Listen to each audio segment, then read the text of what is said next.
함께 예배하는 모든 분들 가운데 이 말씀의 축복이 함께 하시기를 주님의 이름으로 축원합니다. 오늘 본문에 보면 바울 사도는 이 갈라디아서 마지막 결말 부분을 지금 말씀하고 있는 것을 보게 되어집니다. 6장 10절까지는 바울이 말로 하고 있습니다. 그리고 바울의 말을 이제 누군가가 이렇게 대피를 하고 있는 것입니다. 보통은 이렇게 대피라는 자가 그 당시에는 있었다고 하기도 하고, 또 바울 사도의 제자들 가운데 누군가가 이것을 바로 대피를 했을 것이다, 이렇게 봅니다. 가장 유력한 자는 여기 1장에서 지금 바울 사도가 이야기할 때 소스데네가 아닐까, 이렇게 보는 견해가 있습니다.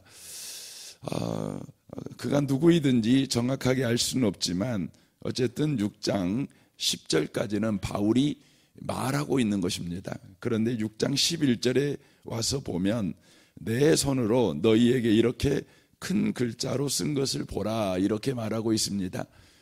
이제부터 11절부터는 바울이 직접 이렇게 글로 쓰고 있는 것입니다. 그러니까 앞에는 말로 하고 있고 뒤에는 글로 쓰고 있는 것이죠. 말로 했다고 해서 바울이 이 갈라디아서를 쓴 것이 아니다, 이렇게 말씀하시면 안 되죠. 바울이 이래 갈라디아서를 쓴 것이죠. 누군가가 대피를 한 것입니다. 그러나 11절부터는 이제 직접 바울 사도가 쓴 것입니다. 여기에 보면 그래서 내 손으로 이렇게 돼 있죠. 너희에게 이렇게 큰 글자로 쓴 것을 보라, 이렇게 돼 있습니다. 바울이 큰 글자로 지금 11절부터 쓰고 있습니다. 큰 글자로 썼다는 것은 두 가지 의미가 있습니다. 첫 번째로는 바울 사도가 눈이 좋지 않았습니다. 안지를 앓고 있었습니다. 그러므로 바울 사도는 작은 글씨에 글을 쓸 수가 없었습니다. 자기가 무슨 글을 쓰는지 알아야 되지 않겠습니까? 그러니까 큰 글자로 보이게 그렇게 그가 쓸 수밖에 없는 형편 가운데 놓여 있었다고 하는 것이죠. 그럼에도 굳이 여기에 큰 글씨로 쓴다라는 표현을 쓴 이유는 첫 번째 이유가 있지만 두 번째 이유가 뭐냐면 이것은 너무너무 중요하다는 것입니다. 너희들도 반드시 읽을 수밖에 없도록 내가 큰 글씨를 쓴다, 그런 의미죠. 우리가 하박국서에서 보면 하박국에게 우리 하나님이 말씀하죠. 달려가면서도 볼 수 있게 크게 써라. 그 내용이 뭡니까? 오직 의인은 믿음으로 말미암아 살리라, 이거죠. 믿음으로 말미암아 산다는 것이죠. 자기 눈에 많은 부조리를 봅니다. 이해하지 못하는 형편과 상황을 봅니다. 그러니까 하나님에게 화가 났습니다. 그래서 하나님께서 나에게 이 부분에 대해서 명확한 대답을 해주시지 않는다면 저는 이 성 위에서 내려오지 않겠습니다, 이렇게 그가 말하고 있는 것이죠. 그때 우리 하나님께서 너의 눈에 보기에 이해하지 못하고 또 이해될 수 없는 그런 상황을 네가 지금 겪고 있지만, 그런 상황에서 그리스도인들이 살아가는 삶의 방식은 이해되기 때문에 살아가는 것이 아니라 하나님을 믿기 때문에 살아가는 것이다, 이렇게 말씀합니다. 여러분, 이해하는 게 굉장히 중요하잖아요. 근데 이해라고 하는 것은 인간에게 속한 것입니다. 나의 영역에 속한 것이죠. 그러니까 내가 이해돼야 되는 것이죠. 내가 이해된다는 것은 내가 만족하는 것입니다. 그러니까 내가 내 자신을 만족시키는 행위, 내가 내 자신을 바로 믿게 하는 행위가 뭐냐면 바로 이해입니다. 이해력이라고 말씀을 드릴 수 있죠. 그런데 하나님께서 하박국에게 요구하는 것은 뭐냐면 네가 너를 만족시키는 이해력이 필요한 것이 아니라 바로 하나님을 믿는 믿음이 필요하다. 그러니까 하나님에 대한 이해가 필요하다는 것입니다. 너에 대한 이해가 필요한 것이 아니라 하나님에 대한 이해가 필요하다는 것입니다. 그런데 우리는 하나님을 다 이해할 수가 없지요. 그래서 우리는 하나님의 성품을 믿습니다. 하나님이 어떤 분인지에 대한 알을 통하여 하나님을 우리는 믿습니다. 그렇게 살아가라는 것이죠. 여러분과 저는 끊임없이 삶을 살아갈 때에 이해할 수 없는 일을 만납니다. 화가 나는 일을 만나고 분노케 하는 일을 만납니다. 그래서 상대에게 우리가 그렇게 요구하지요. 나 좀 이해시켜봐. 나는 당신이 하는 일을 도무지 이해할 수가 없어. 그래서 난 화가 나. 당신을 받아들일 수 없어. 이렇게 말합니다. 그런데 예수 믿는 사람은요, 이해력으로 살아가는 사람들이 아닙니다. 믿음으로 살아가는 사람들입니다. 여러분, 오늘 하루도 하나님을 믿으십시오. 예수님 믿으십시오. 그렇게 살아가십시오. 그것이 믿는 자의 삶의 바로 방식이라고 하는 것이죠. 그것을 큰 글씨로 써서 다 누구든지 달려가면서도 읽을 수 있게 해라, 그것이죠. 바울 사도는 지금 그 의미로 또한 그 의미를 품고 큰 글씨로 바로 내가 이 글을 쓴다, 이렇게 말하는 것입니다. 너희들이 달려가면서도 볼 수 있도록, 너희들이 무슨 일을 하다가도 안 볼 수 없도록 내가 큰 글씨를 쓴다. 너희들 마음에 불신앙이 일어나고, 너희들 마음에 원망이 일어나고, 너희들 마음에 그만하고 싶어하는 자포자기가 일어날 때에도 이 말씀은 볼 수밖에 없었으면 좋겠다. 이 말씀이 생각날 수밖에 없었으면 좋겠다. 이런 마음으로 내가 큰 글씨로 이렇게 글을 쓴다, 이렇게 말을 하고 있는 것입니다. 그러므로 우리가 갈라디아서 전체 말씀이 중요하지만 이 갈라디아서 6장 11절부터 말씀이 너무너무 중요한 것입니다. 저는 이곳에 계신 여러분들이 이번 한 주간 동안 우리가 나눌 말씀을 꼭 여러분이 기억하는, 꼭 그 말씀을 의지하는 그런 복 있는 그리스도인들이 다 되셨으면 좋겠습니다. 12절입니다. 무릇 육체의 모양을 내려 하는 자들이 억지로 너희에게 할례를 받게 하면 그들이 그리스도의 십자가로 말미암아 박해를 면하려 함뿐이라 라고 말씀합니다. 여기에 육체의 모양을 내려 하는 자라고 돼 있죠. 그게 누구냐? 그러면 할례를 받은 사람, 할례를 통해서 자신이 하나님의 백성이라는 바로 표를 얻고 싶어하는 사람, 이 사람들을 이야기하는 것이죠. 그러니까 유대인들에게 있어서 할례는 아주 중요한 의식이었습니다. 어느 정도 중요한 의식이었냐면 할례를 받은 사람은 하나님의 백성이고 할례를 받지 않은 사람들은 하나님의 백성이 아닌 것입니다. 할례를 받은 사람은 아브라함의 자손이 되고 아브라함이 받았던 그 약속의 유업을 이을 자가 되는 것이죠. 그런 할례를 받지 아니한 자는 이방인이 되는 것입니다. 지옥 가는 것입니다. 저주받는 것입니다. 약속이 그 인생의 인도자가 되는 인생을 살아가는 것이 아니라 세상에 부는 사시사철 부는 바람이 그들의 인생의 향방을 결정해버리는 그런 인생을 사는 것이죠. 여러분, 얼마나 겁나는 것입니까? 여러분의 인생이 하나님의 약속이 이끌어가는 인생이 되는 것과 사시사철 부는 바람이 이끄는 인생을 사는 것은 완전히 다른 것입니다. 여러분, 사시사철 우리에게 늘 바람이 불잖아요. 여러분, 바람이 불면 어떤 일이 일어나지요? 여러분, 북쪽에서요 바람이 불어요. 북동풍이 바람이 불어요. 그럼 뭐가 온 것입니까? 여러분, 겨울이 온 것입니다. 여러분, 남서풍이 불어요. 그러면 무슨 일이 벌어져요? 여러분, 봄이 온 것입니다. 완전히 다릅니다. 여러분, 겨울이 오면 어떻게 됩니까? 그렇게 푸릇푸릇했던 나무들이요 다 여러분 시들어 버립니다. 그리고는 양상한 가지만 남깁니다. 아무리 그 나무가요 푸른 잎을 여전히 유지하려고 몸부림쳐도 안 되는 것입니다. 만약에 몸부림을 치면 그 나무는요 죽습니다. 그러므로 여러분, 지혜로운 나무는 어떻게 해야 돼요?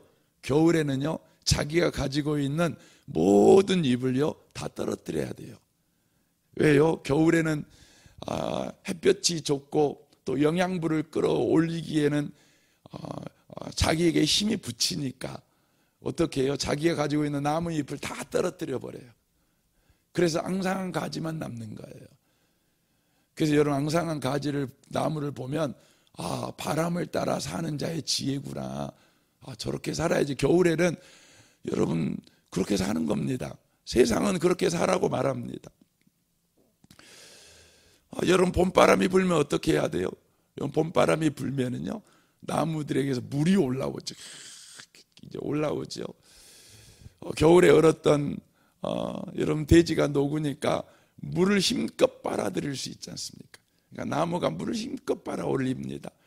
그래서 가지마다요 새싹이 돋기 시작하지요. 그렇지요. 그리고 여름이 오면 어떻게 합니까? 이제 열매를 맺기 위해서 꽃을 활짝활짝 핍니다. 그리고 가을에 열매를 맺지요. 이렇게 살아가는 것이죠. 이게 모든 여러분 바람을 따라 살아가는 자들의 일생입니다. 그러니까 우리 일생을 보면 여러분 봄, 여름, 가을, 겨울에 맞춰서 일생을 우리가 살아가는 것을 보게 되어집니다. 그래서 여러분, 철들었다 그 말이 뭡니까? 계절을 따라 살 줄 아는 거예요. 이게 철든 겁니다. 여러분, 철들지 않는 사람이 어떤 사람이에요? 여러분, 겨울에 양발 벗고 사는 거죠. 우리 어렸을 때 저희 어머니가 자주 했던 말이 뭐냐면, 겨울에 철이 덜 들어가지고 양발 벗고 막 다니잖아요. 그러면 하는 말이 뭐냐면, 야, 오리가 양발 안 신는다고 너도 양발 안 신고 사냐? 네가 오리냐? 이렇게 엄마가 막 야단쳤던 기억이 납니다. 철이 없죠. 철 따라 살 줄 모르죠. 이렇게 바람을 따라 사는 사람은 그렇게 사는 겁니다. 그러나 여러분, 말씀을 따라 사는 사람들은 그렇지 않죠. 그래서 성경에 보면은요 기가 막힌 이야기를 하셔요. 시편 1편에서 보면 복 있는 사람이 누굽니까? 주야로 하나님의 말씀을 묵상하는 사람이에요. 이 사람은 어떤 사람입니까? 시냇가에 심은 나무예요. 시냇가에 심은 나무예요. 그리고 어떻게 합니까? 철을 따라 열매를 맺어요. 철을 따라 사는 자가 아니라 철을 따라 열매를 맺습니다. 여러분, 기가 막힌 거 아닙니까? 그러니까 바람을 따라 사는 사람은요 철을 따라 열매를 맺을 수 없어요. 그러면 어떻게 돼요? 여러분, 죽습니다. 겨울에 열매 맺으면 죽지요. 봄에 열매 맺으면 죽지요. 가을에 열매를 맺어야죠. 한철이죠. 메뚜기죠. 한철입니다. 그러니까 여러분, 바람을 따라 사는 사람은 인생에서 한때를 사는 것에 불과해요. 그러나 그리스도인은 그렇지 않아요. 그리스도인은요 모든 날을 사는 사람들이에요. 그래서 우리 한국 기독교 초기에 아주 유명한 성도가 있었어요. 제가 그 성도 이름을 제가 잊어먹어 버렸는데, 유성모라는 분이 계셨어요. 유성모라는 분, 굉장히 유명한, 우리 기독교 초기 유명한 분인데, 이분을 예수님을 믿고 나서 우리가 오늘이라는 한글이 있잖아요. 여러분, 여러분 내일은 한문이잖아요. 그쵸? 내일은 한문이에요. 우리나라에는요 오늘이라는 여러분 그 한자가 없어요. 오늘은 순 우리 한국말이에요. 멋지죠? 순 한국말이에요. 근데 이제 중국 한문을 배우니까 내일이 들어온 거예요. 내일이. 그러니까 우리 한국 사람들은 오늘만 산 사람들이 오늘만. 이것은 참 슬픈 이야기죠. 슬픈 이야기죠. 왜냐하면 한국 사람들은 그 삶의 환경이 너무 척박해요. 예. 이 한국 땅에서도 먹고 살기 힘들고 겨우 먹고 살만하면 북쪽에서 오랑캐가 쳐들어오는 것이죠. 그러니까 너무너무 힘들어요. 그래서 하루살이 한철을 사는 거예요. 그래서 오늘이에요. 오늘밖에 없어요. 내일이 없어요. 내일이 없어요. 여러분, 내일이 없는 사람이 얼마나 여러분 힘듭니까? 소망이 없다는 거 아닙니까? 여러분, 인생에서 가장 여러분 무서운 질병이 뭡니까? 여러분, 그건 뭐냐면 낙심이라는 병 아닙니까? 소망이 사라져버린 낙심, 낭망. 여러분, 이 병 걸리면 방법이 없어요. 방법이 없죠. 그런데 이분이 예수를 믿고 딱 났더니 오늘이 새롭게 보이는 거예요. 예수 믿기 전에 오늘은 우리 한국인들한테는 한 날밖에 되지 않았어요. 그래서 우리 한국 사람들은요, 일본 사람보다 중국 사람보다요 키도 크고요. 그래요. 왜 그런지 아세요? 한국 사람들이요 잘 먹어요. 일본 사람하고 중국 사람보다 한국 사람들이 훨씬 많이 먹습니다. 그래서 여러분, 한국 선교사님들이 처음 와가지고 깜짝 놀란 것이 뭐냐면, 일본에도 가보고 중국에도 가봤더니 한국 사람들이요 너무나 잘생겼어요.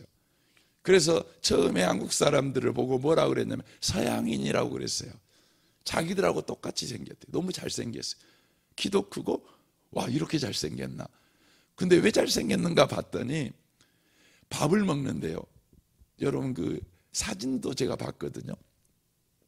우리 그 100년 전 우리 한국 사람들 밥을 먹을 때 이 공기 자체가 요즘 그 밥그릇에 한 4배는 될 거예요. 4배는.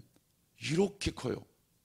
고봉밥이라 그러잖아요. 밥도 우리는 고봉을 요즘은 조금 공기에다 먹고 그것도 그냥 밑에 덜어갖고 먹잖아요. 그런데 우리 한국 사람들은요, 그냥 그 일본 말이 나와서 죄송합니다. 이빠이 채워갖고요, 여러분 먹습니다. 먹었어요? 그래, 잘 먹는 거예요. 왜 잘 먹었을까요? 오늘 먹고 죽자는 거예요. 죽은 귀신은 때깔도 좋다고 그냥 오늘 먹자는 거예요. 내일은 없어요. 그러니까 오늘 먹어버리는 거예요. 다. 오늘 다 먹어버리는 거예요. 내일은 저 오랑캐가 와서 뺏어가 버리면 어떨 거예요? 그러니까 오늘 먹는 거죠. 그래서 우리나라 말 중에 아주 유명한 말이 있죠. 먹는 것이 남는 거예요. 먹는 것이 남는 거예요. 그러니까 먹어요. 무조건 먹어. 그냥 양손으로 지어서 먹잖아요.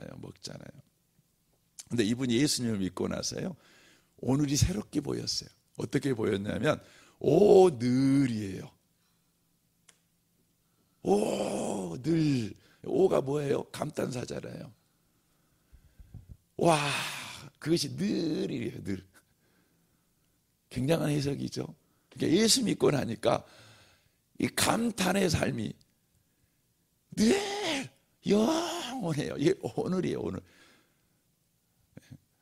그러니까 시냇가에 심은 나무가 뭐예요? 늘이에요. 늘. 그냥 하나님의 은혜가 매일매일 우리의 인생을 열매 맺게 만들어요. 그러니까 예수 믿기 전에는 오늘 먹고 죽자, 내일은 먹을 수 없어, 오늘은 기뻐, 내일은 슬퍼, 그러니까 오늘 막 놀자. 그래서 우리 그러잖아요. 노세 젊어서 노세, 늙어지면 못 노나니. 우리 그러잖아요. 우리 한국 사람들은 그래요. 그러니까 우리는 잔치 벌어졌을 때요, 여러분 다 발 뻗고 다 그냥 죽자 살자 노는 겁니다. 그런데 예수 믿고 났더니 아니에요. 모든 날이 늘이에요. 늘이 모든 날이잖아요. 매일이잖아요. 매일이 행복한 거예요. 근데 여러분, 그래서 유대인들은요, 말씀을 따라 사는 삶과 바람을 따라 사는 삶, 그것의 차이를 알아요. 그런데 그것이 어떻게 구별되느냐? 할례를 받냐 안 받냐에 따라 달라지는 거예요. 그러니까 이 사람들한테는 할례를 받냐 안 받냐는 뭐가 되겠어요? 여러분, 목숨 거는 거예요. 목숨 거는 거예요. 그런데 저와 여러분들에게는 뭐가 말씀대로 살아가는 삶과 약속대로 살아가는 삶과 바람 따라 사는 삶을 결정해요? 예수 믿냐 안 믿냐예요. 예수 믿냐 안 믿냐예요. 이게 너무 중요한 거예요.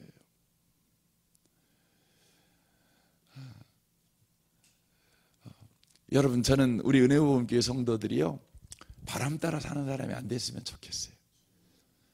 약속을 따라 사는 사람이 됐으면 좋겠어요. 그러면 예수님 믿으세요. 저는 성도님들 보다가 너무 안타까울 때 있어요. 저게 예수 믿는 게 아닌데. 왜냐하면 보면은요, 그 예수를 믿는다는 것은요, 보이는 걸 안 믿는 거예요. 들리는 대로 안 믿는 거예요. 그런데 신앙생활을 하다 보면 우리도 눈을 가지고 있으니까 보잖아요. 듣잖아요. 누군가가 말해요. 그럼 들어요. 또 우리가 실제 눈으로 봤어요. 그러면 그걸 쫓아가요. 예수를 믿는다고 하면서도 그걸 쫓아가요. 여러분, 우리는 예수 믿는 사람이에요. 여러분, 예수 믿는 사람은 뭐냐면 말 그대로 예수만 믿는 사람이에요. 귀에 들리는 거 안 믿어요. 눈에 본 거 안 믿어요. 예수만 믿어요. 그때 저와 여러분의 인생은요, 약속을 쫓아 살아요. 시냇가에 심은 나무가 되는 거예요. 기가 막히죠. 여러분, 믿기 전에 오늘과 믿은 이후의 오늘은요, 달라요. 다른 겁니다. 저는 여러분의 오늘이 예수 믿은 이후의 오늘이 되시길 바랍니다. 내일도요, 예수 믿은 이후의 오늘이 되시기 바랍니다. 모든 날이 오늘이 되시기 바랍니다. 오 하고 감탄사가 있는, 감격이 있는, 감사가 있는, 감격이 있는 그런 여러분의 모든 날이 되셨으면 좋겠습니다. 우리 함께 기도하겠습니다.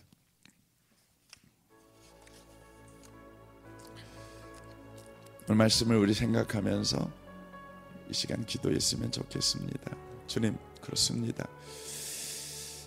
예수 믿고 나니 우리 인생은 기가 막힙니다. 오 하고 감탄사를 바랄 수밖에 없습니다. 그것이 한때가 아니라 매일입니다. 영원합니다. 우리는 약속을 따라 사는 사람, 약속이 우리 인생을 인도하고 있습니다.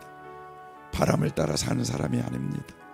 주님, 이 기가 막힌 인생을 우리가 오늘 또 살아내지 못하고 그 인생 속에 들어와 있으면서도 눈에 보이는 것을 쫓아가는 그런 어리석은 인생을 살다가 바람에 나는 겨우처럼 그렇게 살지 않기를 원합니다. 주여, 시냇가에 심은 나무로 살아가게 하시옵소서. 이 시간 특별히 여러분 자신과 여러분 가정의 모든 식구 한 명 한 명을 위해서, 또 여러분의 직장생활과 또 사업을 위해서, 우리 유치부 우리 아이들, 교사 순장님들, 유치부 아이들을 위해서, 또 정선마을 장로님과 순장 순원들을 위해서, 우리 성도들을 위해서도 기도해 주십시오. 양육가정 제자훈련이 있습니다. 이를 위해 기도해 주십시오. 이 나라와 이 민족과 북한과 열방을 위해서도 기도해 주십시오. 우리 좋으신 주님께 통성으로 구하겠습니다. 기도하겠습니다.